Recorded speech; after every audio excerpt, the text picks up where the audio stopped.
नमस्कार दोस्तों। आज मैं आपके सामने कोऑर्डिनेट ज्योमेट्री का सेकंड वीडियो लेके आ गया हूँ। तो पिछले क्लास में मैंने आपको बताया था कि कोऑर्डिनेट ज्योमेट्री में जो आपका एक टॉपिक जो है काट दिया गया है, एरिया ऑफ ट्रायंगल। तो आपके पास अब दो ही टॉपिक है कवर करने के लिए, एक डिस्टेंस और दूसरा सेक्शन फार्मूला। तो डिस्टेंस का एक वीडियो मैंने पिछला क्लास में बताया और अभी फिर मैं इसको आगे बढ़ाता हूँ। तो प्रॉब्लम बेस्ड ऑन इक्यू डिस्टेंस, तो ये मतलब डिस्टेंस पे ही रहेगा लेकिन कंसेप्ट अलग अलग है। इक्यू डिस्टेंस का सिंपल सा मीनिंग आप समझ लीजिए कि मान लीजिए कि कोई पॉइंट P है, तो बोला जाएगा कि अगर वो Q और R से इक्यू डिस्टेंस है तो इसका क्या मतलब हो गया। इसका सिंपल मतलब है QP इक्वल टू PR। इसको आप जैसे ही इक्वल कीजिएगा तो जो भी आपका रिक्वायर्ड आंसर रहेगा वो आ जाएगा। तो चलिए क्वेश्चंस बनाते हैं। तो find the point on the x axis. तो ये छोटा छोटा हिंट रहेगा कि जैसे एक्स एक्सिस बोला जा रहा है, तो इस बात को समझिए। एक्स एक्सिस पे कोई भी पॉइंट होगा तो उसका वाई कोऑर्डिनेट जो है 0 होगा, और वाई पे कोई भी अगर कोई आप पॉइंट सोचते हैं तो उसका एक्स कोऑर्डिनेट 0 होगा। तो यहाँ पे किसका बोला गया, एक्स कोऑर्डिनेट। तो एक्स एक्सिस पे है तो एक्स कोऑर्डिनेट तो रहेगा लेकिन ये 0 रहेगा। और मान लीजिए दो पॉइंट है P और Q, तो P टू -5 दिया हुआ है और Q दिया गया है -2 एंड 9। तो इससे ये इक्वी डिस्टेंस है। तो इसको PQR हम ले लेते हैं। तो चलिए पहले हम लोग PR निकालते हैं। तो PR इक्वल टू हो जाएगा रूट अंडर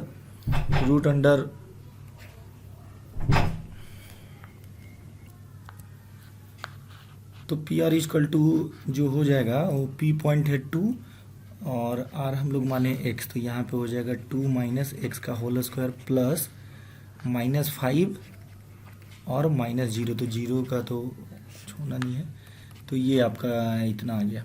उसके बाद PR के बाद चूँकि यहाँ पे जब इक्वी डिस्टेंस है दैट मीन्स कि क्या हो गया, PR इक्वल टू QR। तो अब आप QR निकालिए। तो QR में Q है -2, तो -2 है तो -2 एंड -x का होल स्क्वायर, और सॉरी इधर चला गया, प्लस हो जाएगा 9 - 0 का होल स्क्वायर। अब दोनों को जैसे इक्वल कीजिएगा तो स्क्वायर को हटा दीजिए, यानी PR square equal to QR square होगा। ये कैसा हो गया, जैसे कि आप मान लीजिए कि 5 इक्वल टू 5 है तो दोनों का स्क्वायर भी कीजिएगा तो भी दोनों इक्वल ही रहेगा। तो उससे हमारा अंडर रूट क्लियर हो जाएगा। तो ये हो जाएगा 2 - x का होल स्क्वायर प्लस 5 का -5 लिखिए या 5 लिखिए, बात एक ही है, का होल स्क्वायर। यहाँ पे माइनस को ऑब्जर्व कर लीजिएगा तो x + 2 का होल स्क्वायर हो जाएगा और हो जाएगा 9 का होल स्क्वायर। थोड़ा सा बेसिक आपको जानना होगा कि जैसे -2 का होल स्क्वायर कीजिएगा तो भी 4 और 2 का होल स्क्वायर कीजिएगा तो भी 4। क्यों? क्योंकि ये स्क्वायर के कारण माइनस जो है वो खत्म हो जाता है। अब अगर आप इसको इलोब्रेट कीजिए, तोड़िए, तो ये हो जाएगा 4 + x स्क्वायर -4x प्लस 25, और इसको तोड़िएगा तो ये हो जाएगा x square +4 + 4x and plus 81।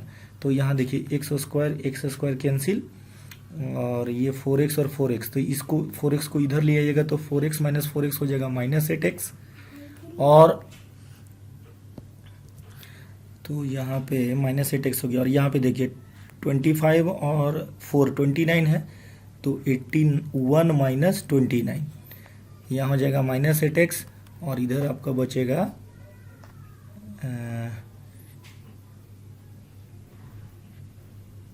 81 और ये 4 है, सॉरी 4 यहाँ पे छूट गया है, +4। तो ये 85 में से 29 को घटाइएगा तो 56 बचेगा। तो यहाँ पे x जब ये कट कीजिएगा तो -7 बचेगा, यानी कि जो पॉइंट है वो आ गया -7 और y कोऑर्डिनेट उसका 0। ये इसका आंसर हो गया। तो इसको देखिएगा, मगर अगर आपको समझ में आ जाएगा तो ये आसानी से आप समझ गए कि इसको कैसे सॉल्व किया जाए। नेक्स्ट प्रॉब्लम में हम लोग चलते हैं। तो फिर से देखिए, ये मतलब कंसेप्ट वही रहेगा और फार्मूला एक ही है, डिस्टेंस फार्मूला, फिर लेकिन ये इक्वी डिस्टेंस पे। तो इस बार क्या आपसे पूछा जा रहा है, देख लीजिए कि इस पॉइंट से ये जो है मतलब इक्वी डिस्टेंस है P पॉइंट, इन दोनों पॉइंट से, और उसके बाद आपको 3x equal to 2y prove करना है। तो चलिए पहले PA निकालिए। तो PA निकालिएगा तो ये हो जाएगा अंडर रूट एक्स माइनस 5 का whole square plus y minus 1 का होल स्क्वायर। उसके बाद आप निकालिएगा पी बी, तो पी बी हो जाएगा आपका रूट अंडर एक्स और माइनस इसमें मल्टीप्लाई कीजिएगा तो प्लस 1 हो जाएगा whole square and y minus 5 का होल स्क्वायर। तो देखिए हम इसको डायरेक्ट कर दे रहे हैं, इसको आप ज़रूर ध्यान से देखिएगा, इसको आप ज़रूर ध्यान से देखिएगा। तो अब हम लोग इसको P square equal to P B square करेंगे तो फिर से वही हमारा स्क्वायर रूट जो है हट जाएगा, तो ये हो जाएगा वाई माइनस 1 का होल स्क्वायर और इक्वल टू हो जाएगा एक्स प्लस 1 का whole square plus y minus 5 का होल स्क्वायर। अब अगर आप इसको तोड़ते हैं तो यहाँ पे तोड़िए फर्स्ट वाला, तो एक्स स्क्वायर हो जाएगा माइनस 10x प्लस 25 और उसका होल स्क्वायर तोड़िएगा तो y square plus 1 minus 2y and is equal to x square plus 2x plus 1 plus y square plus 25 and minus 10y। तो यहाँ पे देखिए एक्स स्क्वायर और वाई स्क्वायर जो है कैंसिल आउट हो जाएगा और एक्स वाले टर्म को अगर हम उधर ले चलें तो अच्छा ये भी कैंसिल हो जाएगा, 25 और इधर 1 है 1 है, यानी दोनों तरफ जोड़ के 26 हो रहा। तो एक्स वाले क्वांटिटी को उधर हम ले चलेंगे तो ये हो जाएगा माइनस 12x और वाई वाले को इधर लाएंगे तो माइनस 10y प्लस 2y हो जाएगा, तो ये हो जाएगा माइनस 8y, यानी minus 12x equal to minus 8y। तो ये कैंसिल, 4 से दोनों को डिवाइड कीजिएगा तो आपका बचेगा 3x इक्वल टू 2y। यही आपको प्रूफ करना था। तो आपने देखा कि जो डिस्टेंस फार्मूला है वही लगाना है और जो इक्वी डिस्टेंस का कंसेप्ट है आपको वो लगाना है। इस तरीका से आपका प्रॉब्लम जो है सॉल्व हो जाएगा। फिर अब हम लोग नेक्स्ट कंसेप्ट में तो चलिए देखा जाए तो यहाँ पे problem based on the properties of triangle and quadrilateral. तो अब देखिए ये आपका मतलब फिगर आउट, तो मतलब फिगर पे ही वो आ गया। तो जैसे आपको एक मिनट, ट्रायंगल, तो ट्रायंगल्स तो आप हम लोग को पता है कि ट्रायंगल्स ये है, ठीक है। अब कुछ स्पेशल टाइप का ट्रायंगल, तो equilateral triangle, isosceles triangle and right angle triangle, तो ये स्पेशल हो गया। तो इक्विलेटरल ट्रायंगल क्या हो जाएगा, सिंपल है कि तीनों साइड इक्वल होगा। आइसोसेलेस में होगा कि कोई भी 2 साइड्स जो है इक्वल होगा। और राइट एंगल ट्रायंगल जो है एक एंगल 90 डिग्री होता है। तो लेकिन चूंकि हम लोग को नहीं निकालना, हम लोग तो डिस्टेंस पे ही निकाल पाएंगे। तो क्या हो जाएगा कि राइट एंगल ट्रायंगल में हम लोग जानते हैं कि परपेंडिकुलर और बेस है, तो हाइपोटेनस का जो होल स्क्वायर होगा वो परपेंडिकुलर और बेस के होल स्क्वायर के सम के इक्वल होगा। अगर ये फॉलो हो जाता है तो ये कैसा ट्रायंगल हो जाएगा, ये हो जाएगा राइट एंगल ट्रायंगल। बाकी दोनों तो आसान है। तो अब जो प्रॉब्लम आएगा वो इस पे बेस्ड प्रॉब्लम आएगा। तो check whether this point are the vertices of an isosceles triangle. तो चलिए इसको हम लोग पहले लेट मान लिए कि ये 5 माइनस 2 है, ये बी जो है 6 और 4 है और सी जो है 7 माइनस 2 है। तो आप ये तीनों वर्टिसेज हो गया। तो आपको तो केवल डिस्टेंस का फार्मूला का ही यूज करना है। तो चलिए हम लोग निकालते हैं ए बी। तो ए बी इक्वल टू हो जाएगा रूट अंडर 5 माइनस 6 का whole square and plus minus 2 और ये 4 है तो माइनस 4 का होल स्क्वायर। तो ये इक्वल हो जाएगा, 5 में से 1 गया तो ये 1 और यहाँ पे 6 हो जाएगा, माइनस 2 और माइनस 4, तो ये माइनस 6, तो माइनस 6 का होल स्क्वायर हो जाएगा 36, यानी ये हो गया रूट अंडर 37। नेक्स्ट हम लोग निकालेंगे बी सी। तो बी सी आपका हो जाएगा 6 माइनस 7 का होल स्क्वायर प्लस 4 और इसमें माइनस पहले से और एक माइनस और कीजिएगा तो वो हो जाएगा प्लस 2, तो ये हो जाएगा रूट अंडर 1 प्लस 36। तो देखिए ये भी आ गया रूट अंडर। अब यहाँ पे देखिए हम लोगों को यही चेक करना था कि ये आइसोसेलेस है, तो हमको तीसरा जो है ए सी ये निकालने का जरूरत नहीं है, क्योंकि हम यहीं पे देख रहे हैं कि ए बी और बी सी जो है वो इक्वल है। तो इससे ये पता चल गया आपको कि ये जो ट्रायंगल है ये आइसोसेलेस ट्रायंगल है। यहीं पे ये प्रूफ हो गया, ठीक है। नेक्स्ट अब यहाँ पे देखिए फिर से है कि इस बार लेकिन आपको प्रूफ करना है कि इक्विलैटरल ट्रायंगल है कि नहीं, मतलब ये चेक करना है, नहीं सॉरी सो दैट करना है। तो मतलब तीनों साइड इक्वल होगा। तो देखिए सारा जो भी कंसेप्ट है उसका जो मेन फार्मूला जो हम लोग यूज कर रहे हैं वो क्या यूज कर रहे हैं, डिस्टेंस फार्मूला, और कंसेप्ट अलग अलग होते जा रहा है। तो हम लोग को पहले ए बी निकालना है, तो ए बी आप निकालिएगा तो 2 माइनस 2 का होल स्क्वायर और 4 माइनस 6 का होल स्क्वायर, तो ये हो जाएगा 0 और 2 का होल स्क्वायर यानी 2, फिर होगा बी सी। इसको आप ध्यान से देखिएगा, देखिए मैंने पहले आपको डिस्टेंस निकालना बता दिया इसलिए मैं इसको डायरेक्ट पुट कर रहा हूँ। तो 2 और माइनस यहाँ पे इसको करेंगे तो ये हो जाएगा -2 एंड -√3 का होल स्क्वायर। कैलकुलेशन बहुत इंपॉर्टेंट है, ये सब मिस नहीं करना है, ये बहुत ही बेसिक चीज़ है। 6 - 5 का होल स्क्वायर, तो यहाँ 2 और 2 कैंसिल हो जाएगा, √3 का होल स्क्वायर कीजिएगा तो वो आपका 3 हो जाएगा और यहाँ 4 हो जाएगा, तो 3 और यहाँ 1 हो जाएगा, तो 4 का √2 हो जाएगा। CA, तो CA आप देखिए √2 माइनस, फिर से इसको माइनस करना है तो -2 -√3। देखिए हम किसी को किसी से भी घटा लिए, क्योंकि मैंने आपको बताया था, ये बार बार मैं क्लियर कर देता हूँ कि आप x2 - x1 का होल स्क्वायर और y2 - y1 का होल स्क्वायर करके निकालें, या x1 - x2 का होल स्क्वायर और y2 - y1 का होल, किसी भी तरीका से निकालें, तो चूंकि ये होल स्क्वायर है तो ये इसमें कोई आपको दिक्कत होने नहीं जा रहा, वो निगेटिव साइन को ऑब्जर्व कर लेता है होल स्क्वायर। तो यहाँ पे ये हो गया और उसके बाद हो जाएगा +4 - 5 का होल स्क्वायर, तो यहाँ से 2 कैंसिल है, √3 का वो कीजिएगा आप तो 3 और यहाँ +1 4, तो 4 का वो हो जाएगा 2। तो अब आपने देख लिया, आपने क्या पाया कि A B is equal to B C is equal to C A, तीनों इक्वल है। अगर ये तीनों इक्वल है तो ये इक्विलैटरल ट्रायंगल है, यहाँ पे ये प्रूफ हो गया। तो देखिए मैंने कितने टाइप का आपको प्रॉब्लम बता दिया अभी तक डिस्टेंस पे आप तो एक नॉर्मल हो गया डिस्टेंस निकालने का, दूसरा आपका हो गया इक्यू डिस्टेंस पे हो गया, और एक ये आपका भी मैंने बताया इक्विलैटरल ट्रायंगल पे। इसके पहले जो है मतलब जो नॉर्मल हम लोग बात कर रहे थे तो उसमें एक केस और था आपका कोलिनियरिटी पे, कोलिनियर पे भी हम लोगों ने बात किया। उसके बाद अब जो नेक्स्ट है, जो लास्ट है इस पे, वो है क्वाड्रिलेटरल पे। तो पहले इसको जानना बहुत जरूरी है, हम लोग जानते हैं लेकिन इसको रिवाइज कीजिए कि जो स्पेशल क्वाड्रिलेटरल है उसका क्या है। रेक्टेंगल का क्या होता है, आमने सामने का जो साइड है इक्वल होता है और साथ में डायगोनल भी इक्वल होता है। स्क्वायर का क्या होता है, चारों साइड इक्वल और डायगोनल्स भी होता है इक्वल।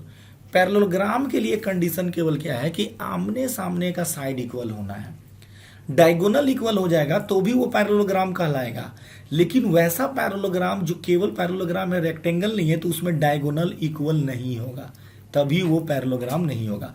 उसी तरीका से रोम्बस का यही है कि रोम्बस जो है उसका चारों साइड केवल इक्वल होना चाहिए।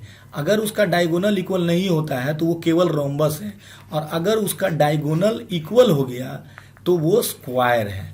वो क्या है, स्क्वायर है। लेकिन ऐसा नहीं कि वो रोम्बस नहीं है, वो रोम्बस तो है ही। रोम्बस के लिए सिंपल कंडीशन क्या है कि वो 4 साइड इक्वल होना चाहिए, और स्क्वायर के लिए क्या है कि 4 साइड के साथ ही साथ D1 D2 यानी उसका डायगोनल भी इक्वल होना चाहिए।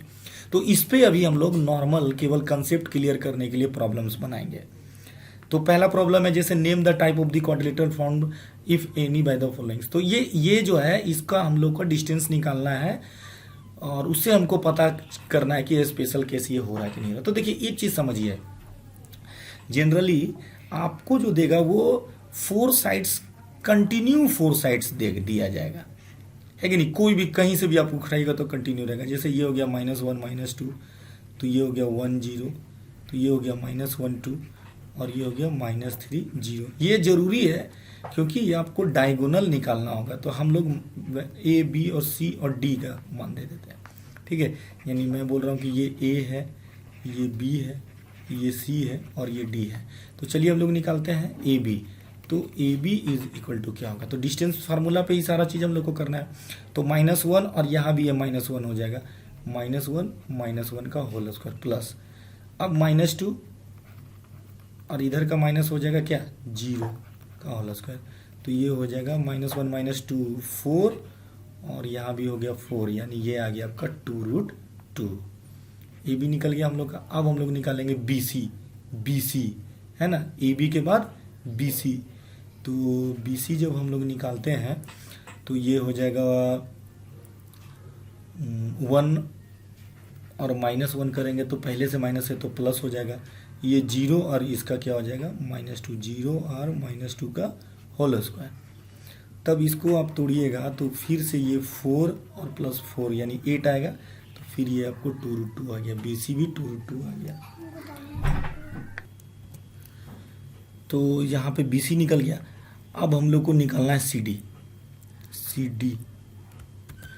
तो यहाँ पे पहले हम लोग को पॉइंट लिख लेना होगा। सी का पॉइंट जो क्या है, सी है -1 और 2, -1 और 2, -1 और 2। और डी क्या है, डी है आपका -3 और 0, डी है आपका -3 और 0। तो सी डी जब निकालेंगे तो ये हो जाएगा -1 और -3 की जगह तो प्लस का होल स्क्वायर एंड +2 - 0 का होल स्क्वायर। तो आपका ये हो जाएगा 4 और 4, फिर से आपका आ गया 2√2। तो अब हम लोग को एक और निकालना है। हम लोगों ने क्या निकाल लिया, हम लोगों ने निकाल लिया ए बी निकाल लिया, बी सी निकाल लिया और सी डी निकाल लिया। अब हम लोगों को ए डी निकालना है। तो ए है -1 और -2, ये पॉइंट क्या है आपका -1 और -2, यहाँ लिख देते हैं -1 और -2। तो अब हम लोग को निकालना है ए डी। तो ए डी जब हम निकालेंगे तो यहाँ डी है, तो मान लीजिए -3 पहले लिया और इसमें माइनस किए तो ये +1 का होल स्क्वायर, प्लस 0 और उसको माइनस करेंगे तो वो +2 का होल स्क्वायर। तो यहाँ पे हो जाएगा 4 + 4 यानी 2√2। तो ये हम लोगों ने देख लिया कि A B is equal to B C is equal to C D is equal to D A बोलिए या ए डी बोलिए, बात एक ही है, और ये इक्वल टू 2√2 है। तो ये क्लियर हो गया कि ये रोम्बस है, ये क्लियर हो गया कि ये रोम्बस है। अब हम लोगों को क्या करना है, अब हम लोगों को डायगोनल निकालना है कि ये रोम्बस ही है कि स्क्वायर भी है। तो उसके लिए अब हम लोग को एक पॉइंट केवल छूट रहा है, बी कितना है, बी है 10, बी है आपका 10। तो देखिए पॉइंट आगे पीछे लिखने से नहीं है, आपका कंसेप्ट क्लियर होना चाहिए। देखिए ए बी सी डी, तो डायगोनल क्या होगा, डायगोनल होगा ये एक डायगोनल और ये दूसरा डायगोनल। तो हम लोग पहले निकालते हैं ए सी। तो ए सी निकालते हैं तो सी -1 है, -1 और यहाँ माइनस करेंगे तो ये प्लस हो जाएगा 0। फिर सी का y कोऑर्डिनेट है 2 और यहाँ -2 है, तो माइनस माइनस क्या हो जाएगा +2 का होल स्क्वायर। तो यहाँ पे हो जाएगा ये 0 और ये हो जाएगा 4 का होल स्क्वायर यानी 4। ए सी निकल गया। अब हम लोग क्या निकालेंगे, बी डी। तो बी डी निकालेंगे तो डी है -3 और इसका फर्स्ट पॉइंट है -1, तो -1 का होल स्क्वायर प्लस डी कितना है 0 और उधर भी है 0 का होल स्क्वायर। तो ये फिर से आ गया 4 का होल स्क्वायर यानी 4। तो हम लोगों ने क्या देखा कि ए सी इजकल टू बी डी यानी कि डायगोनल भी इक्वल है। तो यानी कि जो quadrilateral A B C D का बात हो रहा है वो क्या है, वो एक स्क्वायर है। बात खत्म। तो आपने देखा कि किस तरीका से केवल डिस्टेंस का फार्मूला यूज करके, और आप अगर इसका थ्योरी जान लीजिए, या तो स्क्वायर होगा या रोम्बस होगा। तो अगर 4 इक्वल साइड है तो रोम्बस हो गया, और अगर डायगोनल भी इक्वल हो गया तो वो स्क्वायर हो गया। तो ये अभी सारा प्रॉब्लम है, मेरा बेसिक प्रॉब्लम है। इसमें केवल हम लोगों को यही देखना है कि वो ट्रायंगल है क्या। तो फिर से इसमें हम लोगों को जो है पॉइंट रखना है। तो पॉइंट मैंने आपको पहले ही बोला था कि आप लोगों को पॉइंट जो देगा वो कंटिन्यू देगा, इसमें आपको ज़्यादा सोचना नहीं है। ये कंटिन्यू वर्टिसेस देगा क्वाड्रिलेटरल का, तो कंटिन्यू आप इसको मान लें -4। पॉइंट को लिखने में गड़बड़ नहीं करना है, क्योंकि इसी से जो है कभी कभी दिक्कत हो जाता है। तो चलिए हम लोग डिस्टेंस निकालना स्टार्ट करते हैं। तो यहाँ पे हम लोग यहीं से निकालते हैं। तो पहले निकालते हैं ए बी। तो ए बी देखा जाए, ए बी -3 और 3 है, तो -3 और फिर -3 का होल स्क्वायर, क्योंकि माइनस होता है, प्लस 5 - 1 का होल स्क्वायर।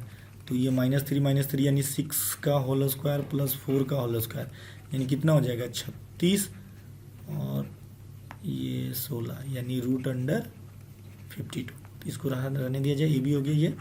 अब हम लोग निकालें बी सी, सॉरी यहाँ लग रहा है, इसको छोड़ा जाए 1 मिनट। बी सी यहाँ निकालते हैं हम लोग। तो बी सी इजकल टू हो जाएगा बी और सी, तो रूट अंडर, एकदम इसको गौर से देखना है, 3 माइनस 0 है ना, 3 माइनस 0 का होल स्क्वायर प्लस 1 माइनस 3 तो होल स्क्वायर, ये हो जाएगा, यहाँ 3 केवल बचेगा तो 9 और यहाँ बचेगा 2 तो 4, ये हो गया रूट अंडर 13। बी सी हम लोगों को निकल गया। अब हम लोग को निकालना है सी डी। चलिए सी डी पे ध्यान देते हैं, तो 0 और ये माइनस में, इसमें माइनस कीजिएगा आप यहाँ पे तो ये प्लस हो जाएगा, यानी 0 प्लस 1 का होल स्क्वायर।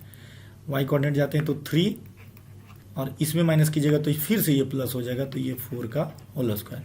तो यहाँ पे रूट अंडर हो जाएगा 1 और 7 49, यानी कि रूट अंडर कितना हो गया 50। अब हो गया सी डी। अब हम लोग निकाल लेते हैं डी ए।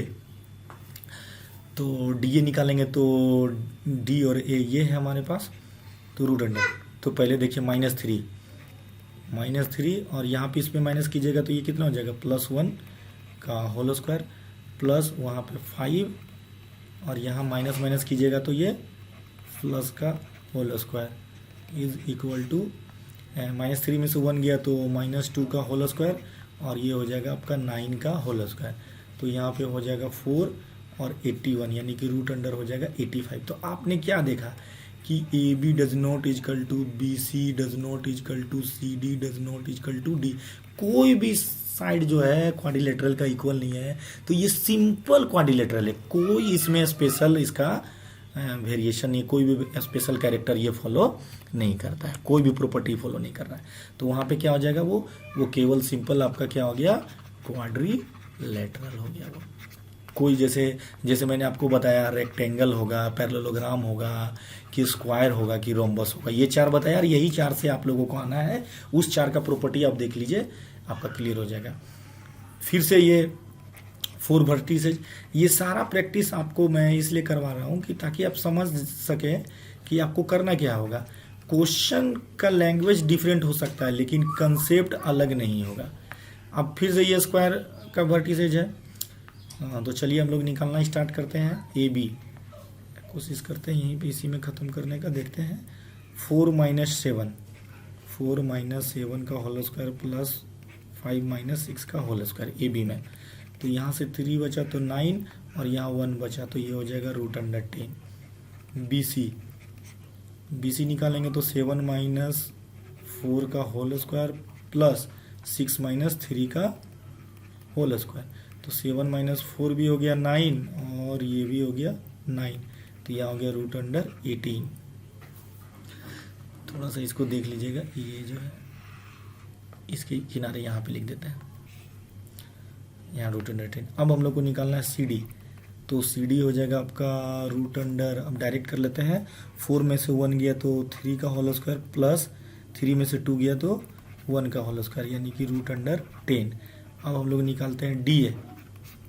तो डी ए में देखिए 4 में से 1 गया तो 3 का होल स्क्वायर प्लस 5 में से 2 गया तो 3 का होल स्क्वायर, ये मैंने डायरेक्ट किया है।